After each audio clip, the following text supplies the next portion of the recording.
Hi, what do you think about product placement in games? Some titles use them in their backgrounds only, some manage to incorporate them as a part of their gameplay mechanics, and others were straight up made to promote a particular product. And we're gonna talk about all of these today.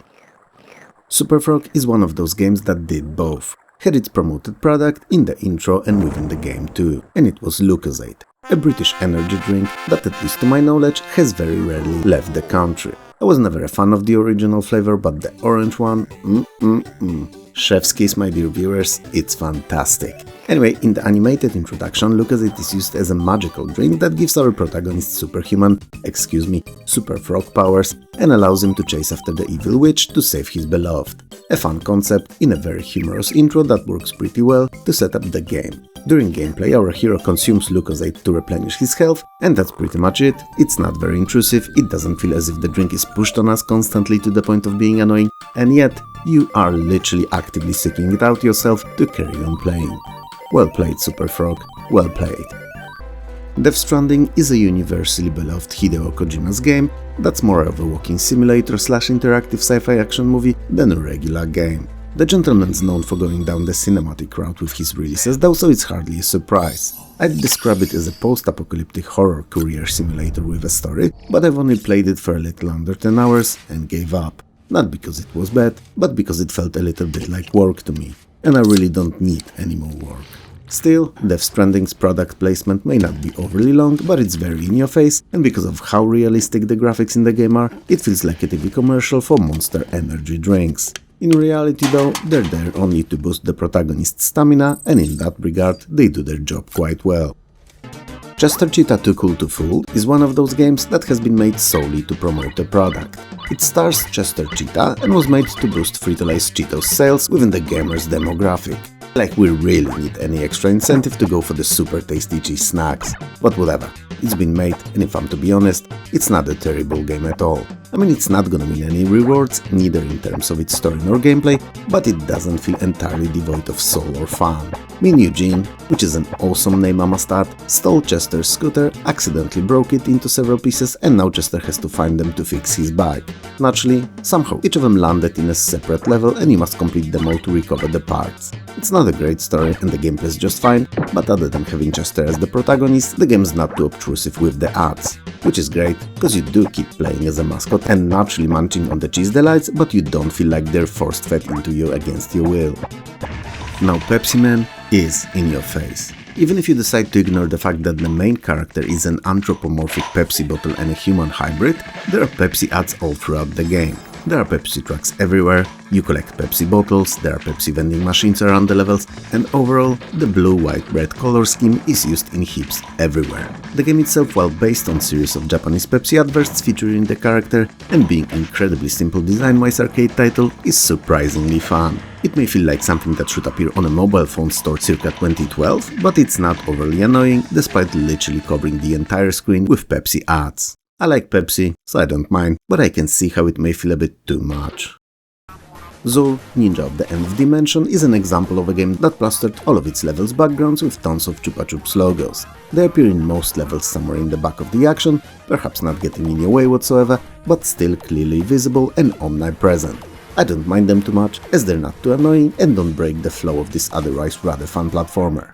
Zool is a gremlin-like creature from another dimension. His training to become an interdimensional ninja brought him to Earth, where he would have to defeat many creatures and naturally collect countless candies and other sweets to become the best. What sugary treats have to do with being ninjas? I do not know, but I'm also not one, so here you go. Perhaps it's just because he's a sweet tooth ninja. He can run, jump, climb walls and shoot, and while it's clear that he was supposed to be some kind of an answer to Sonic and that his game is pretty fun, it's still far off from the quality of Sega's classic. Alan Wake is a very atmospheric survival horror game. It's one of the titles that are generally beloved by all gamers and considered to be one of the best games ever made. And I can see why. Its episodic nature, involving plot and well-written story, take you on a roller coaster of an adventure. Perhaps one you didn't want to take part in as you're seeking for your disappeared wife in a fictional town of Bright Falls that's been overridden by unexplained monstrosities, but an adventure nonetheless. Product placement in Alan Wake is not overly pushy, and you only ever get Energizer and Verizon ads and a single TV commercial on one of the screens, But given the realistic theme and graphics of the game, all of this seems fitting, as it's something we're used to in our daily lives. It is however one of the very few games that use more than one sponsor throughout the run, which is something that you do actually notice. Still, not an issue, but it's worth pointing out. Cool Spot is an action platformer in which you're controlling a red spot. Yep, you heard that right, red spot, which also happens to be a mascot of sorts for 7-Up. The game is rather straightforward, sending you to collect so-called cool points to then use them to rescue uncool spot buddies, level after level till the game ends. While the concept is simple, the game is pretty fun, and if you get a chance, check it out, as it's sort of a hidden gem these days. Anyway, 7-Up ads in the game are mostly relegated to our heroes surfing the 7-Up bottle on the title screen and then seeing occasional bottles and cans in the backgrounds of some of the stages from time to time. They are used rather sporadically, so they neither get in the way of fun, nor you are really ever reminded who funded the game and can just enjoy it like any other platformer. Mick and Max as the global Gladiators is a fun action platformer for 1 or 2 players, naturally starring the titular protagonists. It was endorsed by McDonald's to seemingly promote ecological values, and since McD's are McD's, you would still somehow expect them to tell you to sort your trash and whatnot, while in the same time push burgers, nuggets and other grease-covered stuff at you. But you know what? It's not the case whatsoever. Sure, you need to collect gold arches to be able to complete the levels, but other than that, and some occasional branding, neither the ads are too obtrusive, nor the fast food is mentioned anywhere, and Global Gladiators just ends up being rather fast-paced platformer that sports beautiful graphics and very decent sound design. Who knew, right? Good guy McD's. 90s were truly a weird time to be alive. It's irrelevant whether you take the green or the blue pill, cause while the first will calm your nerves and put you to sleep, and the second will spawn an instant woody, if you play 2003's Enter the Matrix, you will come across Powerade sports drinks vending machines throughout the game, and no pill can prevent it. Their usability is questionable, but they're there, polluting the backgrounds, and you can actually have them spit out a bottle of Powerade. Other than that, they serve no purpose, and there are no other ads in the game, so if you manage to mentally ignore their presence, they shouldn't get in the way of the game's story that runs parallel to the second movie Matrix Reloaded. While Enter the Matrix is not a bad game, it's definitely not a good one either, and while not too annoying and honestly something you'd ignore in most playthroughs, the product placement was something that the gamers were really vocal about when it released for some reason. I was pondering about adding Mario Kart 8 to this list, as in all honesty, it should not be in this video at all. There are no products or services advertised in it, and it's a wholesome fun party racer featuring Nintendo's all-time star characters that's best experienced in a group of friends. So why is it here, you may wonder? Well, because of one of its DLCs, particularly a free one that was released in cooperation with Mercedes that added a few of their cars to the game. They are fun to race around in and look the way you expect them to, but because of that they also stick out like a sore thumb, as the realistic design contrasts with a cartoony presentation of the rest of the game and makes them pop out and look out of place. They don't break the game in any way really, but their presence in it is honestly unnecessary. PushOver is a fantastic puzzle platformer which I happen to be featuring in my videos quite often. It's hard to tell why really, but it may be because of its ingeniously simple to grasp domino stacking mechanic mixed with steady difficulty growth and really challenging later stages. It's also hella cute, featuring a small cartoon ant and Colin Curly, mascot of Quavers.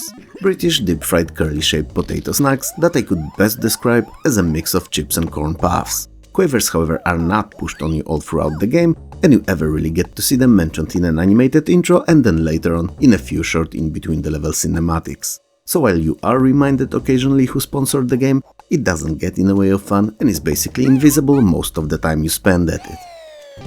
One Step Beyond is often considered to be a spiritual successor to PushOver because it was made by the same dev, it's also a puzzle platformer and features the same mascot for the same product, so Colin Quirly of Quavers. It's entirely different mechanically game, however, focusing on closing of the platforms that you jump on, but it's equally as addicting. Quavers are naturally once again featured in the game intro, but it seems that the sponsor wanted to have more screen time with this one. And now, the entry and exit platforms that you jump on with Colin are surrounded by Quavers graphics, which is also displayed in full screen between the stages. It's not something that would make the game any less enjoyable, but it's definitely impossible to miss now. Either way, it's a fantastic title, and one worth trying out if you like puzzle platformers. Final Fantasy XV was a serious comeback to its single-player role-playing roots and a pretty great game in its own right. Definitely not the best in the series, but its strong and well-told story, coupled with action-packed combat and incredible for the time presentation, made it an instant hit. It was not, however, unable to escape a little product placement shenanigans that had been more and more prominent over the years in gaming, and Final Fantasy XV banked on working with cup noodle soups, which, if you ask me, you can stick in any and all of my games, cause I love them. Final Fantasy XV, however, went a tiny bit further than most other games in our video, and it not only features it in the background on tracks or as an item for our heroes to eat, but also added entire 15 to 20 minutes long subquest dedicated to cup noodle, sending you to find the best ingredients for it. It's great that they managed to seamlessly add it to the story, but it also makes the advertisements a bit in your face. Like I said, I don't mind, but it may be annoying to you. I know that it's another of those different to what I usually make videos, but I hope that you liked it. It was a lot of fun to make, and if you guys will keep watching them, I'll keep releasing them too. I have a lot of unusual for this channel ideas, and if the response is good, I will keep trying out new things. Either way, if you feel like it, let me know what you think of it in the comments below. If you liked the video, hit those like and subscribe buttons below, and maybe share it too, it helps more than you know. If you didn't, then don't naturally. It was fun talking to you as usual, and I'll see you, or more accurately, talk to you very soon.